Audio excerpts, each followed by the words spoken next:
Practical measuring. Length is how long an object is. Remember that 2D shapes have two measurements, a length and a width. So when we measure 2D shapes, we are actually measuring how long and how wide it is. 3D shapes have three measurements, a length, a width, and a height. Usually, 3D shapes are real objects that you can touch and feel.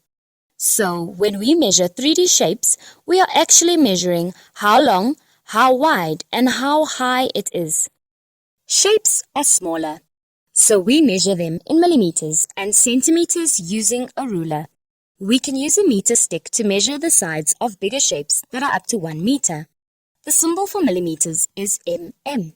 The symbol for centimeters is cm. The symbol for meters is m. 1 centimeter is equal to 10 millimeters. 1 meter is equal to 100 centimeters. Exercise 1A. Estimate the length and width of this rectangle. We know that 1 centimeter equals 10 millimeters. We also have an idea how long 1 centimeter is on the ruler. Then, looking at the length, we can estimate it to be 6 centimeters. We can estimate the width to be 4 centimeters. It helps to estimate before you measure because it gives you a rough idea of what to expect when you measure. It also helps you to decide which instrument to use when you measure. Exercise 1B. Now estimate the length, width, and height of the following shape. This shape is a cuboid. A cuboid is a 3D shape that is made up of 6 rectangular faces. Looking at the length, we can estimate it to be 5 centimeters. We can estimate the width to 3 centimeters. We can estimate the height to 3 centimeters. Exercise 2A. Now measure and record the length and width of the same rectangle in exercise 1A in centimeters. Since we have estimated the length and the width to be less than 30 centimeters, we can use a ruler to measure them. A ruler allows us to measure either in centimeters or in millimeters. Let us measure the length. We need to put the 0 centimeter mark of the ruler at the beginning of the length. Let us quickly record the length before we forget it. To record in this case means we must write it down. Always remember to write both the number and the unit.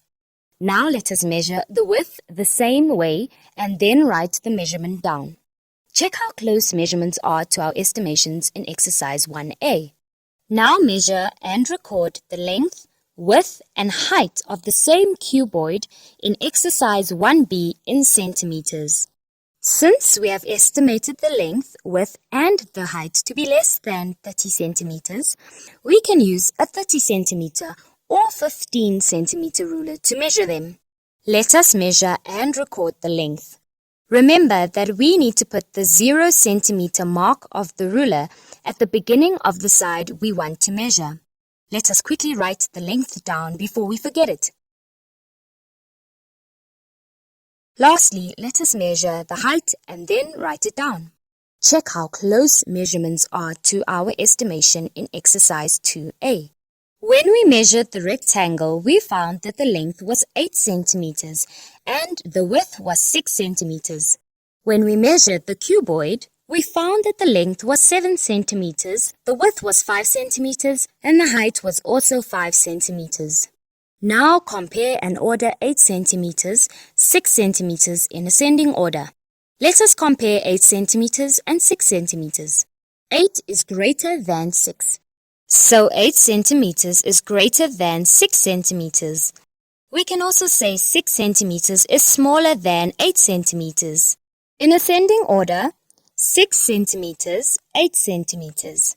The length of the rectangle is longer than its width, as it should be.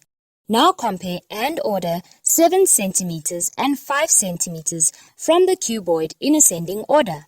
Let us compare 7 centimeters and 5 centimeters. 7 is greater than 5, so 7 centimeters is greater than 5 centimeters. We can also say 5 centimeters is smaller than 7 centimeters.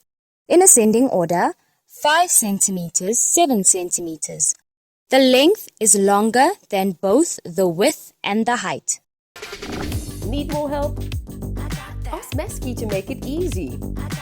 And let the maths finally start mathing.